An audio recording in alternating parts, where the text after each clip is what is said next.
Il y a un proverbe africain qui dit que j'aime beaucoup, et je l'ai entendu tout petit, ça m'a un peu guidé en grandissant. Plus tu rencontres d'hommes, plus tu deviens humain. Plus tu rencontres d'hommes, plus tu deviens humain. La rencontre avec les personnes qu'on va croiser, on est dans l'horizontalité pure. Et pourtant, le devenir humain, le s'accomplir humain, on est plutôt dans quelque chose de vertical, là. Donc comment est-ce que rencontrer quelqu'un nous fait nous devenir humains? Là, on est à la croisée des chemins entre horizontal et vertical. C'est toute la difficulté. C'est après cette grande volonté, quand on rentre dans le concret, tout d'un coup, on s'aperçoit que c'est un travail de fourmi, que c'est quelque chose de l'ordre du quotidien, et c'est surtout quelque chose qui est, comment dire, euh, quelque chose qui est ingrat parce que on le fait, mais sans que personne se rende compte. Enfin, je veux dire, c'est quelque chose de l'ordre du quotidien et de l'invisible. C'est tout bête, mais je prends le 62 tous les jours pour aller à ma fac. Et le 62 est une ligne énormément fréquentée par les personnes âgées, entre autres des vieilles dames, qui le matin vont je ne sais où, mais en même temps que moi prennent le même bus. Et tous les matins, elles ont énormément de mal à descendre du bus, avec la porte, les marches, les portes qui se referment, etc. Et tous les matins, je regardais ça d'un œil assez passif, en écoutant ma musique. Et puis, un jour, je me suis dit, bon, voilà, peut-être que ça pourrait déjà changer quelque chose. C'est tout bête, c'est rien du tout, mais je me suis mise à côté de la porte et j'ai appuyé sur le bouton pour que la porte reste ouverte et que ces dames puissent descendre ou monter dans le bus tranquillement. Personne vient me dire merci. Enfin, je veux dire, hormis ces vieilles dames, le président de la République va pas venir me serrer la main pour me dire que j'ai fait changer le monde. Mais moi, je crois que je l'ai fait un peu changer. Gandhi disait, et Baden-Powell, le fondateur du scoutisme, a repris cette phrase qui est incroyable: Be the change you wish to see for the world. En français, on peut comprendre sois le changement que tu veux être pour le monde. Et de façon très concrète, j'ai participé de façon individuelle à une manifestation, c'était le 14 janvier 2009, qui était organisée pour la paix et contre l'importation du conflit israélo-palestinien. J'y vais, et je me retrouve là un peu par hasard, et je suis un petit peu au premier rang, et la personne qui mène cette manifestation dans un théâtre, on était 600, il y avait la télé qui était là, me voit et se dit, tiens, il y a un petit jeune qui est là, on va lui donner la parole. Alors du coup, il me dit, tiens, le petit jeune, là, viens nous raconter pourquoi tu es venu à cette manifestation. Alors moi, je suis hyper surpris, 2009, j'ai 16 ans. Je bafouille un petit truc, ouais, je suis là parce que je crois que les religions doivent vivre ensemble, ça suffit de se foutre sur la gueule comme ça, il faut absolument qu'on trouve des solutions. Et d'ailleurs, s'il y a des jeunes qui voudraient faire un truc avec moi, je pense qu'il faut qu'on organise un don du sang, donc venez me voir à la sortie, on en parle. Je retourne à ma place, je pensais rentrer chez moi les mains dans les poches, je me dis c'est fini tout ça. J'ai raconté mon truc, maintenant c'est fini. Eh ben non, je sors du théâtre et là il y avait 10 jeunes en randonnion, 2 juifs, 3 musulmans, 5 chrétiens. Ils me regardent et ils me disent on te suit. Je lui dis mais où? Bah pour le truc interreligieux là, les jeunes de toutes les religions ensemble. J'ai lancé un appel, d'autres y ont répondu, et à partir de là, ça devient collectif. À quoi est-ce que ça sert le collectif? C'est que pour transformer l'essai, c'est comme au rugby, on peut pas y arriver seul. On peut pas. Donc c'est-à-dire que si on a l'idée, si on a l'envie, si le changement on le fait sur soi, après il faut le faire ensemble. Surtout que la capacité d'action aujourd'hui d'un individu seul, même avec Facebook et Twitter, on change pas grand-chose. Je me sens une petite goutte d'eau pour éteindre le feu ou d'éteindre quelque chose une machine que je comprends pas et que je me demande pourquoi où ça va. Pour moi, c'est ça, je fais une goutte d'eau. Des fois, je me dis, ben, faudrait faire un peu plus, là, ça va pas du tout.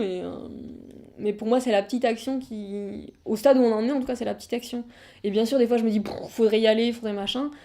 Et en même temps, les manifs, ben, je me sens pas à ma place dans une manifestation. Et je pense qu'il y en a qui se sentent à leur place là, et c'est génial.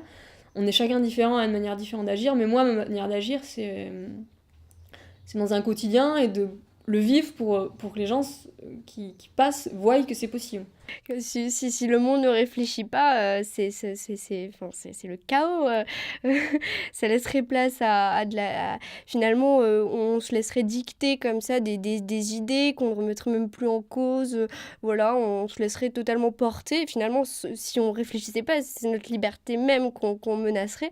Et ça me semble évidemment être nécessaire, mais vraiment nécessaire de réfléchir. Et aujourd'hui, enfin, quelquefois, finalement, cette réflexion est laissée un peu à part, à mon avis. sur certains points, on se laisse souvent porter un peu par le mouvement sans vraiment remettre en question. Voilà, on se laisse porter par les gros titres, on se laisse porter par des idées préconçues et sans forcément les remettre en question. Vraiment, déjà, s'informer, c'est l'un des premiers moyens d'action. Euh, euh, Aller défiler parfois. Euh, c'est vrai que ça m'arrive pas souvent, ça m'arrive quelques fois, mais pas très souvent. Euh, ouais, en fait, je fais pas grand-chose. Mais en même temps, euh, je pense que euh, avant de faire quelque chose, de vouloir changer le monde, il faut savoir où on veut l'emmener. Il faut savoir ce qu'on veut en faire, comment on veut le changer. Ça, c'est une des grandes questions. Moi, je ne suis pas sûr de savoir vraiment quel est mon monde idéal et dans quel sens je veux changer les choses. Je change souvent d'avis, j'hésite encore. Je pense qu'il arrivera un moment où j'aurai mûri, peut-être, où j'aurai des certitudes. Non pas des certitudes, mais des idées assez précises. Et à ce moment-là, oui, là, il faudra agir. À mon avis, on ne doit pas comme ça laisser de côté finalement les textes de grands maîtres de la philosophie. On ne doit pas garder la philosophie simplement dans un monde abstrait et théorique, mais la philosophie doit se vivre. Et donc, à mon avis, c'est plutôt un tiroir dans lequel on pourrait piocher des clés et essayer voilà, de comprendre le monde dans son aspect global, d'essayer de voir ses subtilités et de pas se laisser porter par une vague d'idées sans réfléchir. Avant d'être dans le concret, ce qui me réjouit, c'est de me dire que j'ai 19 ans et que j'ai encore beaucoup de choses à offrir, beaucoup de choses à donner. Et voilà, le monde ouvre ses bras et voilà, j'ai le temps devant moi. Euh, j'ai le temps de mûrir sur certaines questions. J'ai le temps de tenter de réaliser mes rêves, ou même de les réaliser. Je pense que quand on veut, on peut les réaliser quand ce sont des rêves qui sont abordables. Hein. Si je vais aller vivre sur Mars, ça me paraît compliqué, mais voilà, j'ai 19 ans et je vois que j'ai encore beaucoup de choses à faire et que j'ai encore un champ libre. J'aurai 80 ans, je serai un peu moins enthousiaste. Disons que je suis pris d'enthousiasme et ça, c'est merveilleux.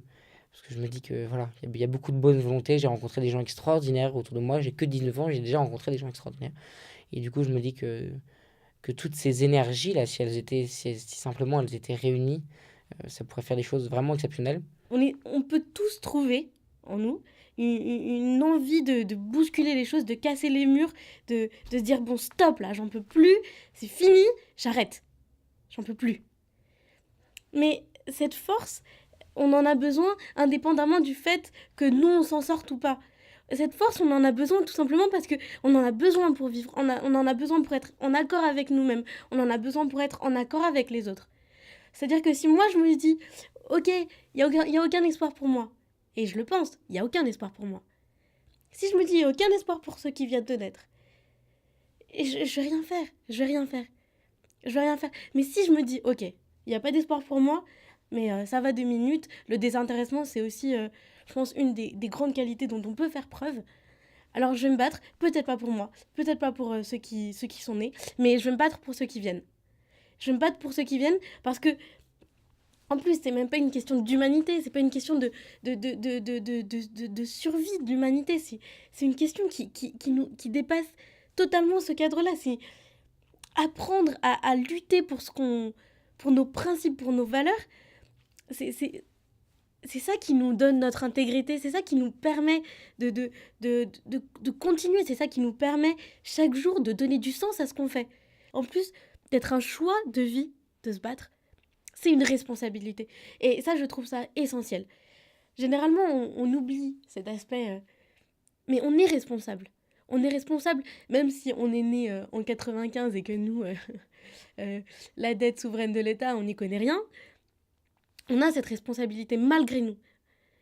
Et ce qu'il faut qu'on comprenne, c'est que maintenant qu'on a cette responsabilité, on va la prendre à bras le corps. Et j'espère en tout cas que ce que je fais maintenant, ça aidera ceux qui viennent. Parce que moi, j'aurais bien aimé que 2 ou 3 générations avant moi, il y ait eu des gens qui aient cette motivation-là.